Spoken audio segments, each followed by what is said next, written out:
Hi, I'm the Space Quest historian, and this lilting piano music is welcoming you to part 2 of Decisions of the Elders. Now, I must apologize in advance to anyone suffering from pagonophobia, which is the irrational or extreme dislike of beards, and I'm reading this off Google's own definition of the word, which also has a very sort of disparaging quote associated with the disorder. But anyway, yes, I'm a little bit hairy, and I'm not really keen on it, but that's the way things are going to be from now on. It also will not distract us from exploring this cave, which is what my true purpose in life is.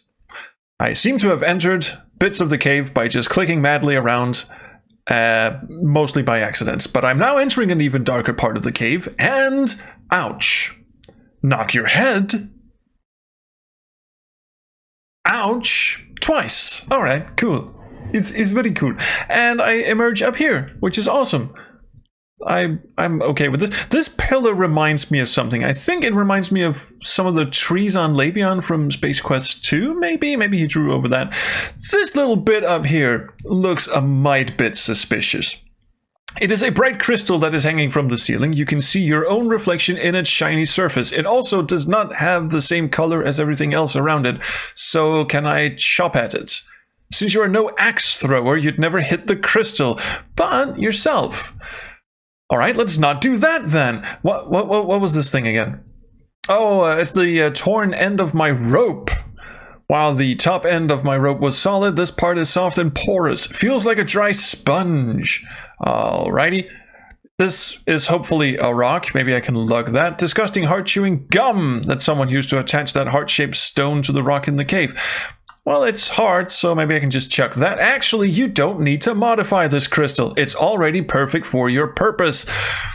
What is my purpose with this fucking crystal? Can I climb this thing? No, bizarre rock formation feels cold and slick. And let's never try to climb it ever again. Fine, I'll come back to you. I will stay awake, dreaming of you forever and ever, until I will forget. A few more steps and you won't be able to see your hand in front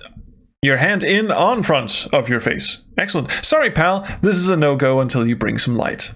Fine. Okay. Cool. Since I am apparently stuck on this screen, I highly doubt I can climb back out again. I think what I need to do is explore this more thoroughly. For instance, this lovely banana shape over here. An empty brass bowl is sitting on a holder attached to the wall. Need more evidence that this planet is inhabited? No, I don't recall asking for some. The inside of the bowl is enameled, thus matte. Not sure that's how it's spelled, but okay. The vessel is being lit up by the single sunbeam that found its way through the waterfall. There appears to be a little hole at the bottom of the bowl. Well, let us touch it then. Let us diddle the hole. Never mind. I see where you're going with that, and I choose to step back. You try to grab the bowl, but it's held tight by the holder. Maybe you should keep it where it is. So, should I be plugging it up with this? Nope, this gum is way too hard. You could plug it into the hole, but the bowl wouldn't become leak-proof. Again, for reasons I'm not entirely clear on, but okay. Oh, seldom view, waterfall from the other side. Very stationary waterfall, but I'm okay with it. Calm down, calm down. Yes, just relax, relax. Stationary waterfalls have a right to exist too. All right, should we moisten it up with the waterfall then? No, if you want to fiddle with the waterfall, you have to do it from outside. Fine. I will. Exit. Exit, please, Raj. There we go. Takes other fluids to soften this dry gum. You could have told me that from the inside, but fine. I will now use them on my own chompers. Stand still, Mr. Chompers. There you go. Disgusted. You put the rock-hard gum into your mouth. 1 hour later... Man, he does not fuck around. You spit out a perfectly softened chewing gum. What was the other one? We dipped the hatchet in water for 24 hours, just standing around, twiddling our thumb, playing with our deck, and then out comes a useful hatchet. Anyway, for an hour, yeah, fuck me, your jaws are hurting, but this was worth the experience. Was it? Okay, if you fucking say so. Strengthened by biting your nail. What? Your jaws managed to soften the old chewing gum. What? Strengthened by biting your nails, your jaws managed... I'll just be putting this in the bowl and not question that. Excellent idea. You seal the leaky bowl with your softened chewing gum. What did that do? Can I pick it up now? Nope. You can feel the matte coating in the inside of the leak-proof bowl. But yet it does nothing. Do I put the rope in there? You don't need to put this into the bowl. Okay. Can I chuck the rope at this thing? Actually, you don't need to modify this crystal. Fuck. I don't want to modify it. Oh, can I just poke it with a stick? How does that work? No. Well, the good thing about having a bit of a beard right now is that at least I get to stroke it while thinking of what I'm supposed to be doing, but I've got 2 screens to work with, essentially 1 screen, because this is really where all the action is. Everything that's happening out here is not really happening. I can't scale the wall, I can't get to the rope. I'm a bit stumped, actually. Hang on, you could collect water with your bare hands, but it would run through your fingers within a few seconds. That's kind of what I thought the bowl was for. But the bowl does not want to come with me. I can't pick it up. Am I just supposed to tilt it? I can feel the inside of it, and I tried just smashing it with the axe, but you can't take this bowl by force, and you don't need to. So what does it want from me? Oh, hang on.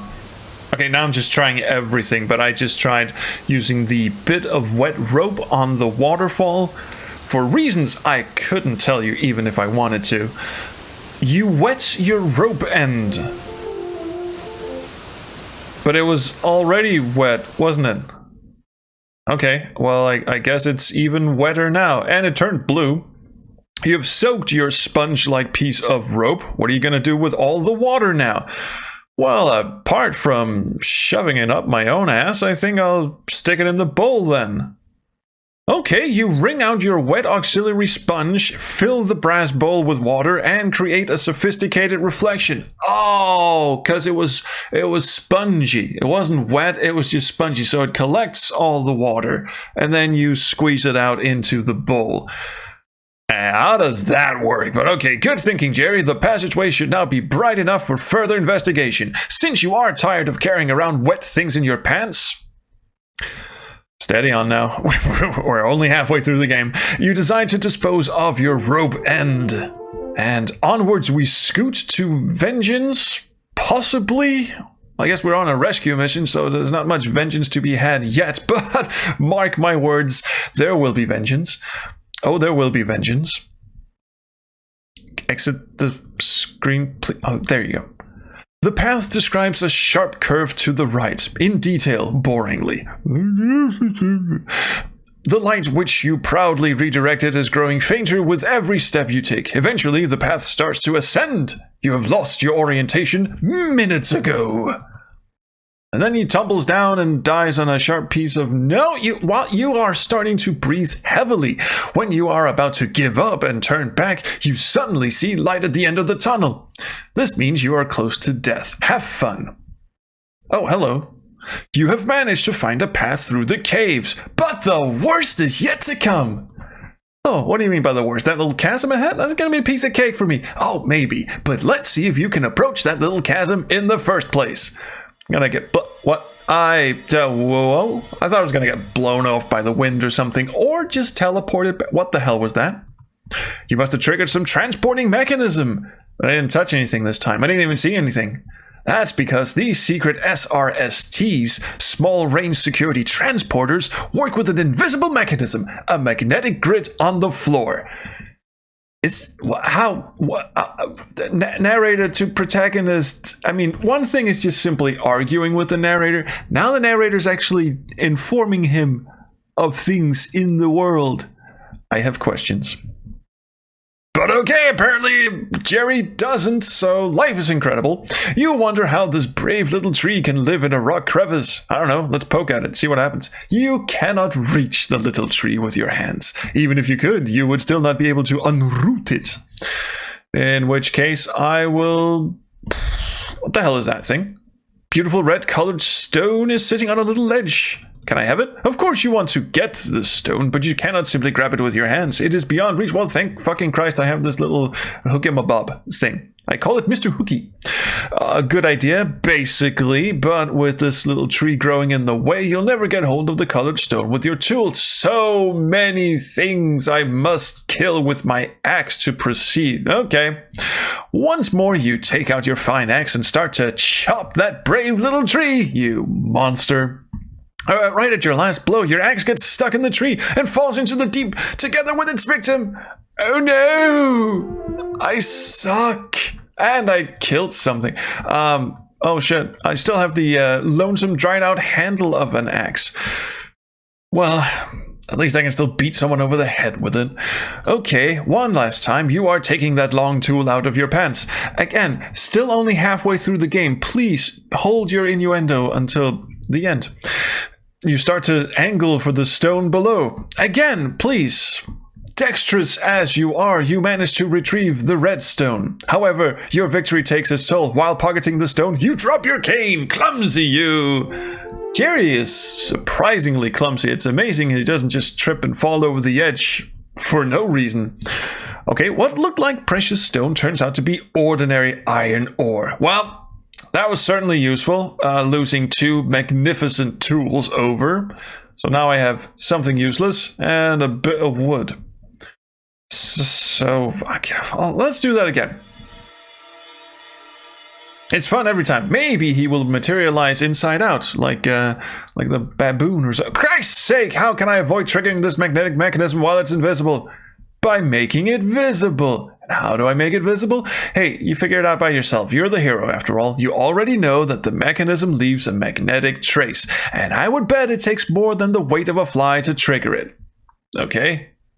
Do I throw something at it? The ore stone feels attracted by the magnetic grid. Having quite some weight, it would be transported back there just like yourself if you put it there. Okay, I got one more inventory item, and since this inventory item has a certain weight, it would only be transported like it happened to you before. But, can I have the bowl now? Nope. You really tested me here, game. Putting water into the bowl has done the trick. You don't need to add further ingredients. Well, shit. Oh, hang on.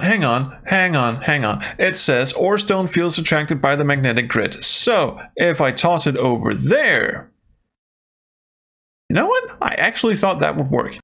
Maybe just by carrying the ore, I get transported to the other side? No. Evidently not. I hate this damn transporter! Don't make so much noise. I'll make as much noise as I see fit. Why shouldn't I? Oh, that's why. A few rocks of this mountain are in a very unstable position. Create more shockwaves with your rasping voice? How did he know? And more rocks might fall. That stone at the right side above the tunnel portal looks like the next candidate to me. Really? Does this do anything? No, well, you're so naive. Why did you think you could move this boulder? I didn't want to move it. I just wanted to rub it a bit. Find yourself a stone that has not yet fallen. Oh, so it wants me to rub this thing on stone somewhere, but for whatever fucking reason. Hey, hang on, let's do this again. Just see how many more rocks will fall. Maybe on top of me. None? Oh, find yourself a stone that has not yet fallen. What about this one? This rock looks very dangerous. Watch out, it might fall. So if I chuck this one at it, all your dubious attempts are either nonsense or too dangerous for your own health. What do you... Hang on. You're not tall enough. Well, can I poke it with a stick then? No? Why? Why? It looks like it would fall. Oh, there's even an X on the ground. These greens have formed the shape of an X, and the X marks the spot, and okay... I will grind my thing into... Yes, great idea. The ore stone requires some kind of underlay, however, before you start your grinding procedure. So I put my stick down. It's all I really got. Nope. Wow. Okay, guess what? I actually just had to replay bits of the game because I just accidentally touched Roger No, wait, Jerry. His name is Jerry. Wow, what an embarrassing mistake. Just click the hand icon on him when I meant to click on the X here, and up popped a ton of screens, and I got a new inventory item, and whoops. So I just restored my game, played all the way up, and here we go. The big reveal. What happens when you touch Jerry? You have only just lost Julia, and you're already touching yourself.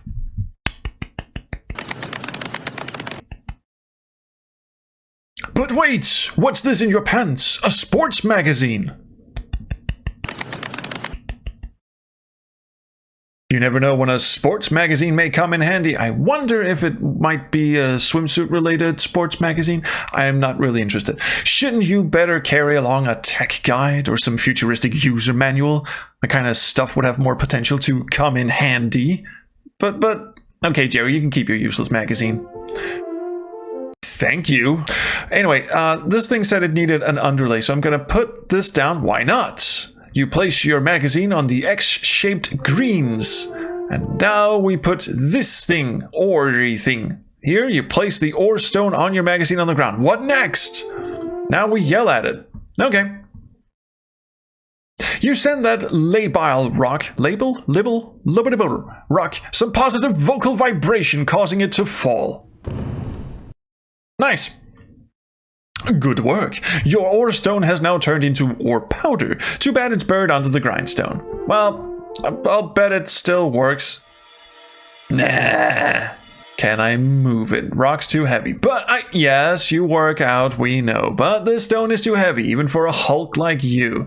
Is it too sturdy for my bit of wood? There's no need to punish yourself. Oh, I click. Okay, here we go. Once more, you use the axe handle to apply the lever rule. It's a fine rule. We should all obey it. And retrieve a sheet of paper with red ore powder. Do I chuck that into the wind? I think I should save my game here. Stop touching things. Let's see here.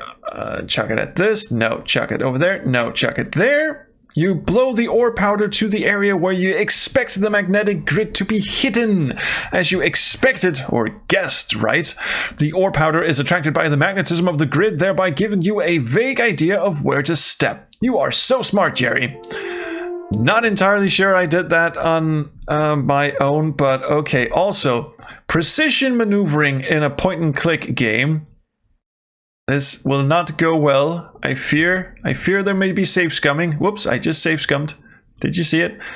Actually, it's quite forgiving.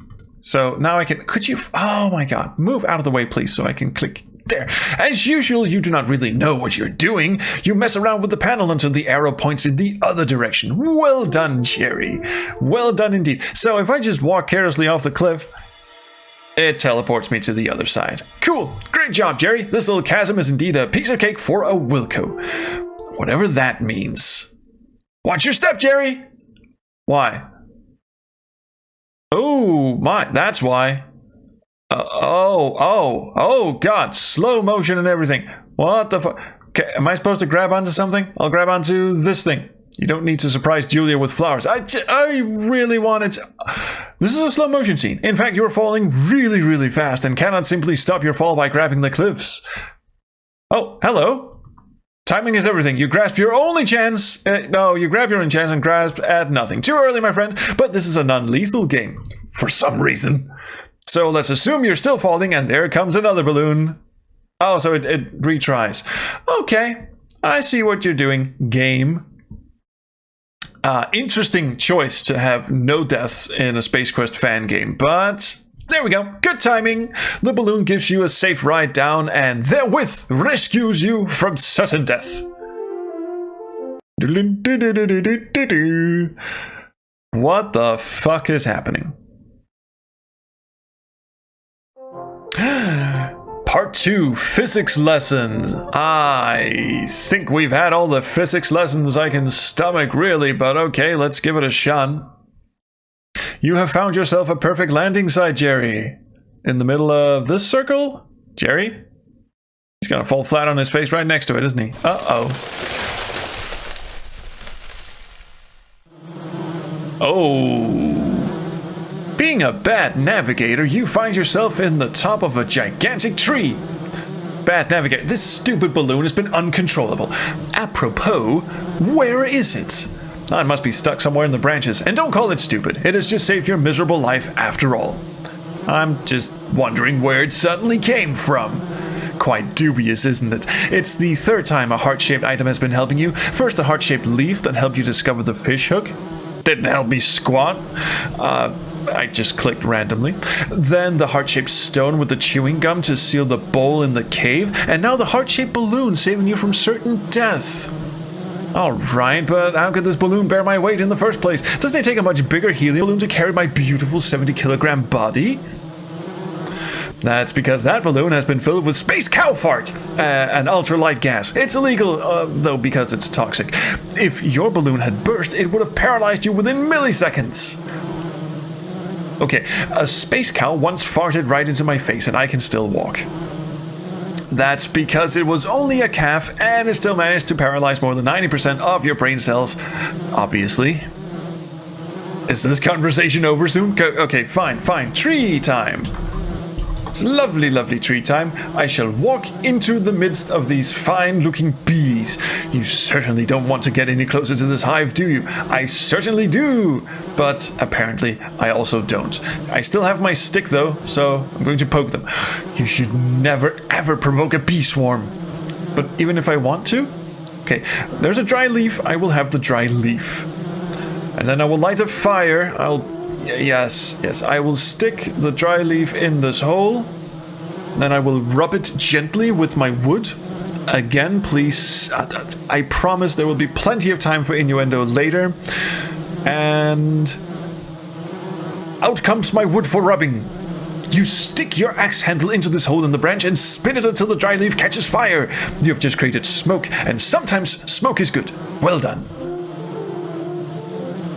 Now piss off, you.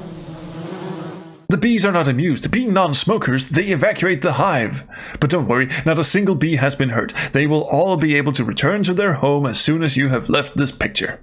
Cool! Can I stick my finger in the fire? You don't need to warm your hands, or... coast seems clear. Now go before the bees return. But what if I want some delicious honey? Nope, better not. Some bees could still be around. The lazy ones who just sort of hang out and... do nothing. Time to leave this bloody tree. In the most inauspicious way possible. Excellent.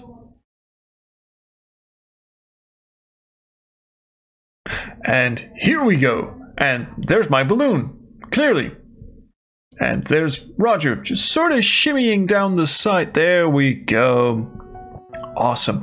Well, this looks like a mighty fine place to end this episode. So thank you so much for watching. Please like and subscribe and do whatever you kids do. Do leave me a comment because I'm really enjoying the comments, and these are a lot more sort of real world physics-y meets Bear Grylls type of puzzles that you normally expect from a Space Quest game, but then again, I don't know, why am I complaining? I'm actually quite enjoying this. And having played the game once before, I knew I would enjoy it, but I'd actually forgotten most of what the actual game is about. So I can tell it's going to be good. Did that make any sense to you? No, I didn't think so. Anyway, cheers. I'll see you around the Chrono stream. Bye. Well, with that astonishingly professional outro out of the way, it's time for me to do an outro voiceover, which is also full of such professionalism. These people, the people scrolling on your screen right now, they know what a consummate professional I am. Never stumble, never fear, never look up a walkthrough, never... I'm completely lying. But anyway, here are some more videos where I exude professionalism from every pore, including one from the YouTube Adventure Roundtable, which is this other little channel that I'm involved with. Go give it a subscribe. I'm sure everyone would love it. I know I would. And, oh, there's one more of my videos if you want to watch that too. That'd be kind of swell, actually.